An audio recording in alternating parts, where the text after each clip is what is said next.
Thanks, Kathy. Okay, so my goal here is to, as Kathy mentioned, this is one of the newly funded, two newly funded centers. And so my goal here is really to introduce the center and some of what we've been up to and kind of where we're headed, really just at the outset of it starting.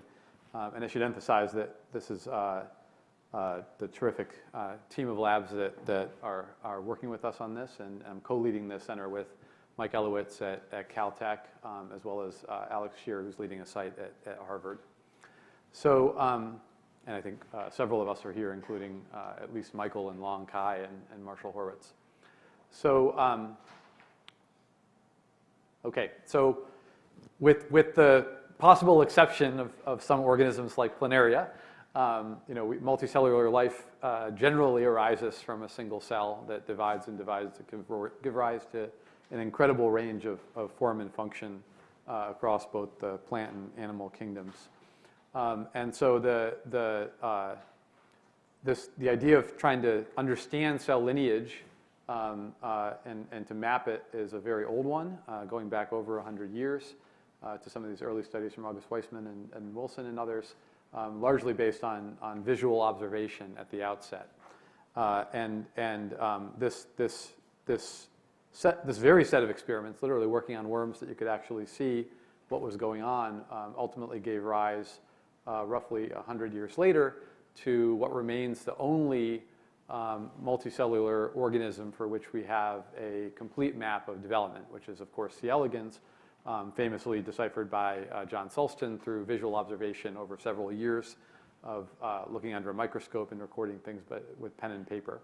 And I think critical to this and relevant to the rest of the talk is the notion that this is not just a map of cell lineage, but accompanying this is a strong set of identities for each cell, meaning functional identities for what it's doing in the organism, or at least anatomically what organ it's contributing to, as well as positions, right, spatial positions throughout development, which he was, of course, able to ascertain through visual observation. So despite considerable effort, and I think a really incredible range of creative methods, including some developed by people here in this room, like Chris Walsh, we still lack a global view of cell lineage for other organisms, including our favorite models. And the challenges here are, of course, several. The lack of transparency relative to C. elegans, the fact that development is variable from individual to individual, whereas C. elegans is extremely stereotyped. And then lastly, one of scale, right? Roughly 1,000 cells in C. elegans versus billions to trillions in the models that we might care most about. And so the goal here is really to attack this question: how can we achieve global views of development for more complex animals? So in recent years, we've had what I'll call a perfect storm of technologies for trying to take on this problem. So sequencing, of course, CRISPR, spatial gene expression technologies, which I'll touch on later, other technologies for single-cell molecular profiling. And so the question is, can we put some of these together in various ways to try and attack this problem of cell lineage tracing in non-transparent large models. So this is the team that we've put together. We span 3 sites, UW, Caltech, and Harvard. And it's a very multidisciplinary team, both with respect to technology development as well as the biology. As a plug for the value of these meetings, like the one we're at today, I'll just note that Michael and I had actually never met prior to a year ago, and we met in New York at this meeting a year ago, and it kind of led to a series of conversations that ultimately gave rise to the center. And now we're at the outset of actually trying to do this. So I'm going to frame how I'm going to talk about this, or kind of what we're doing in kind of 3 subtopics. So first is lineage. Second, how do we get to cell functions within that lineage? And then lastly, how do we get to spatial information? And so starting with lineage. So last year, our group, together with Alex Shear's group, as well as Michael Elowitz's group, together with Long Kai, published papers as well as did a number of other groups, using CRISPR-Cas9 editing in vivo during development as a means of recording cell lineage. And so I'm not going to focus on the details here, the acronyms or Gestalt and Memoir, or backronyms. And I'll touch in more detail on each of these as I go through the talk. I'm going to start with Gestalt and in a later part of the talk come back to Memoir and its particular advantages. But the notion here is these are programmable. Effectively, CRISPR can be used as kind of a programmable developmental recorder.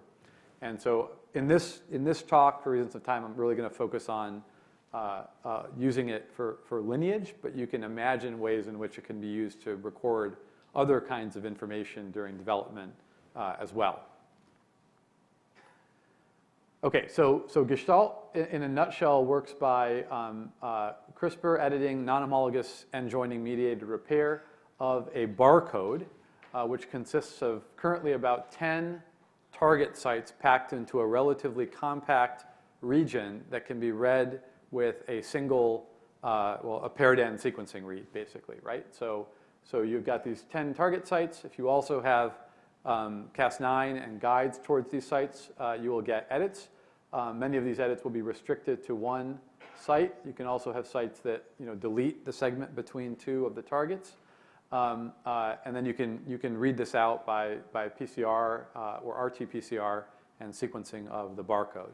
And then the idea is that if these edits are happening during development, so during the actual development of the organism, that the commonalities or sharing between edits that are present in different cells tells you something about their lineage relationship. So for example, this entire clade of cells or alleles for the barcode all share, I'm losing the pointer here, but you can see the two red arrows coming down, all share those two edits. And then this pair marked by the two green arrows share a different subset of edits. And so we can reconstruct using phylogenetics trees that should correspond to what actually happened in development. Okay, so this was, I should emphasize this work was led by three very talented trainees, Aaron McKenna, Greg Finley, and Jamie Gagnon. Aaron and Greg in my lab and Jamie in Alex Shear's lab. And as a proof of concept for this technology, we applied it together with Alex's group to zebrafish. And so the idea here is that we put a transgenic barcode into the genome of the fish, and then we get eggs or get fertilized zygotes that carry that barcode, and then we inject the other components of the system into the single cell stage. So Cas9 and the 10 guide RNAs that are targeting that barcode. And then we allow the fish to develop into either an embryo or an adult, and then at some point we harvest genomic DNA either from a whole organism or from various organs, amplify up the barcodes. We use unique molecular identifiers, or UMIs, in order to tag barcodes that derive from each cell. So we can say that if we see a barcode over and over, we can tell whether the same barcode occurred in different cells or whether they all occurred in we're just getting amplicons from one cell. And then finally, we deeply sequence those. So this is the largest tree we built from that first study. So this is from an adult zebrafish. In total, we've sampled around 200,000 cells as identified by those UMIs. But this boils down to about 1,000 unique alleles. And so you can imagine that because we're injecting the barcodes, we're injecting the reagents at the single cell stage, at some point the Cas9 and guides peter out, and so we're marking a large set of progenitors that go on to give rise to organs. And the contributions to various organs of different barcodes, which we harvested and analyzed separately, are shown here with the bars. So one of I'm not going to go through all the details of the findings of the study, but one of the surprises, at least to us, was that when we looked at adults, relatively few progenitors appeared to contribute to each adult organ, right? So as an example, when we look at blood, we see that 5 alleles basically comprise over 98% of what we're seeing in blood. And other basically every organ, we see the same thing to a lesser degree. So in contrast with the larva, where if we look at the whole larva undissected, we see a much more uniform representation of various alleles. And so one of the limitations of this, the technology so far is kind of highlighted a bit by this, is that our resolution, our anatomical or spatial resolution, is limited to organs, right? We're harvesting whole organs, looking at all cells within that organ, like the brain, rather than looking at individual cell types within each organ. And so, you know, this is a very scalable technology. We can do this on lots of time points in development, and maybe is highlighted even more here. Here we can't even dissect, right? So we're just looking at really the entire embryo or larva or different stages and building these trees, but we don't know what the cell types are that correspond to individual barcodes. The system is portable. We've been able to, Aaron has led an effort to move it into flies. And so here we have all the components genomically encoded, and perhaps relevant to the last talk, you know, we see a difference when we preload the guides and the Cas9 and the eggs versus having them only brought together after fertilization. But the point is that you can move this to organisms other than zebrafish and it still works. But here again, we have the same problem, which is that we don't have the cell types that go along with individual barcodes. And so trying to get this information in. What does each cell in these lineage trees do? So single cell profiling technologies have taken off very quickly over the last couple of years. This is just showing the exponential improvements with advancing technologies. So I'm not going to go into the details of this for reason of time, but the technology that our group prefers is called single cell combinatorial indexing, or SkySeq.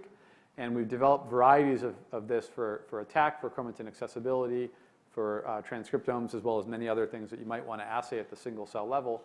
And the key concept here is that we're using combinatorial split pool labeling of cells. So we label the cells, we pool them, we split them, we label them again, we pool them, we split them, such that every cell or nucleus ends up with a unique combination of labels. And the labels are somehow attached to the nucleic acids in that cell that you're most interested in a way that when you sequence at the end, you can group all the content that you see that has the same barcodes and say that came from a single cell.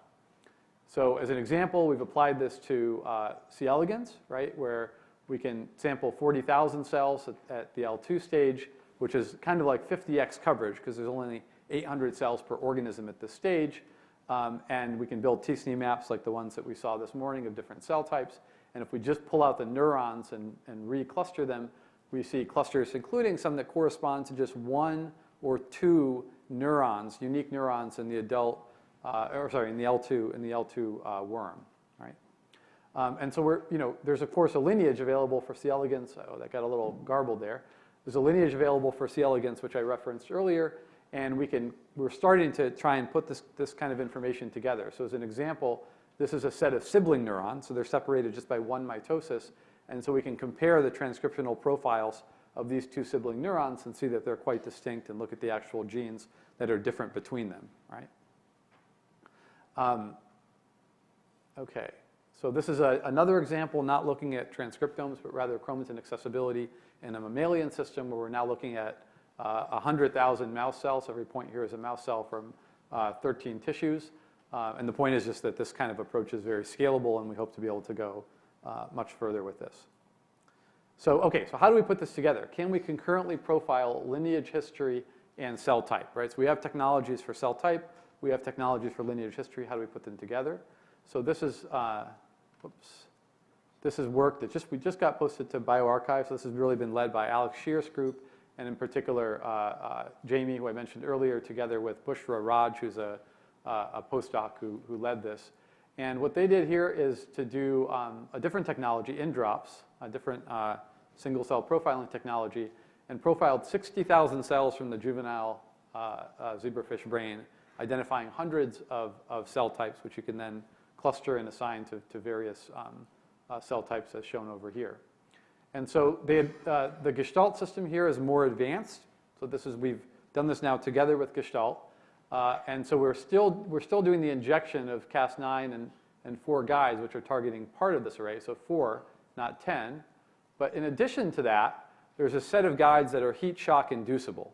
So later on in development, they can be activated, and they target a different subset of the barcode array, right? And so there's 2 time point editing, right? And so you get kind of combinatorial diversity with 2 layers, a first layer introduced by early editing and a second layer introduced by additional editing when you have heat shock and these other guides are expressed. So this is the resulting tree. And so here the bars now correspond to cell types, right? We're getting, so I should emphasize this information is being gotten in concert with the single cell RNA sequencing. So in addition to capturing the single cell RNA-seq profile, we're also recovering the Gestalt barcode as part of an expressed mRNA. And so you can directly, now instead of organs here, every leaf here is a cell type, right? And so, and then we can also look at our 2 time point editing with both early edit nodes and late edit nodes and build trees and look at it that way. And so one of the cool things here, so SC single cell Gestalt-seq, is that if you look at the barcodes, so one of the things that comes out of the t-SNE plot is that you can see different clusters that are organized anatomically. You can look at cell types that are in the forebrain versus the midbrain versus the hindbrain. And the barcodes that you see tend to be anatomically restricted. So they're either in the forebrain, the midbrain, or the hindbrain. So this suggests, without much overlap. So this suggests that there are a few migratory descendants that are traversing those boundaries of anatomy. But at the same time, you also see many cell types arising from a single progenitor, right? And so one thing about the juvenile zebrafish brain is that there's a huge progenitor population. And so we probably have ongoing neurogenesis, including the contributions of single progenitors to many cell types as part of what we're seeing when we put these things together. Okay, last topic here. We need to speed up a little bit here. Where is each cell located? So we can have these trees where we have cell type and lineage information, but ideally, again, we'd like to know where each cell is. And so this is where Memoir comes in. So this was developed by Long Kai and Michael Elowitz's group, 2 individuals here, James Linton and Krista Frieda in their labs. And the idea here is similar, but it's quite a different system from Gestalt, where you have these scratch pads, which are editable by a guide and Cas9, and basically exist in one of 2 states, where they're either in their original state or they collapse. And they're structured in such a way, including these barcodes, where you can read out the state of whether they're collapsed or in their original state by seqfish. And again, and I'll get into that technology in a second, but the idea here is that the mutations are accumulating over developmental time, and then you're reading them out in the end. And so the key here is that rather than sequencing being the readout is spatial hybridizations that look at single cells in their native spatial context and get the information that way. So Long Kai developed this method a number of years ago, seqfish, where a set of sequential hybridizations of probe sets can be used to combinatorially decode sets of mRNAs that are being expressed at a single cell level. So you can imagine taking this kind of approach and rather than looking at gene expression more broadly, using it to query Memoir scratch pads. And that's what they originally did here in ES cells, simultaneously visualizing the colony growth with microscopy, and then reconstructing trees based on seqfish readout of those scratch pads, and then validating those trees based on what they actually saw with microscopy. And this worked quite well, as published in a paper last year. And so you can imagine, this is kind of where we're headed, combining, using seqfish as a single readout, both for lineage as well as for cell type. And so the Memoir information, the lineage would be decoded by one set of hybridizations, whereas you could also look at a set of marker genes for different cell types that gave you the other piece of information. And we believe, this is possible. We think this is possible in part because Long's group has already shown that you can extensively multiplex up to 100 or more genes with seqfish, which is enough information for cell type, and then a few more of those will get you the lineage information that you need. And the other key point here is that this is like the technologies I mentioned earlier, except you're also getting the spatial information, right, which is what you need to really put it all together. Okay, so that's what we're doing. That's where we're headed. Let's close with 2 slides. So what we're hoping to do over the course of the next several years, so it's part of it is actually building these trees with a focus on zebrafish and mouse. And when I say decorated, I'm talking about spatial information and cell type information. Also building a new set of tools that will be available to the community. And I think really just, there are still a lot of challenges. I think we've got a lot of momentum, but there's a lot of challenges, including how do we record, not just at the beginning of development, but throughout development. How do we scale this up to get to millions or billions of cells? And then lastly, once we have these trees, how do we actually go from the trees to insights? And then finally, of course, we can't do this all alone. So how do we make these tools available to the community? So sorry for running a minute over, and thank you.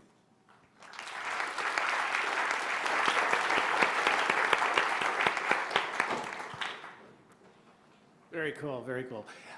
One question I have is that, and it may not have the data yet to allow you to answer, but have you been able to gauge how much variation there is from one individual to another as they go through these various lineage divisions? Of course, like in the worm, it's fixed, but how variable is it in the fish? So I think so in the original study we did do several adult fish where we had at least organ level information, and the pattern I showed about kind of the clonal dominance, if you want to call it that, of particular alleles, we see that consistently between fish, right? But that's still an N of 2. I think we clearly can build lots of trees, both from early zebrafish and from flies, but until we kind of get the cell type information layered on top of that, I think it's extremely difficult to say anything. But I think as soon as we do, it's going to be a lot of fun to see what's consistent and what's variable, right? Thank you, Jay. Okay, thanks.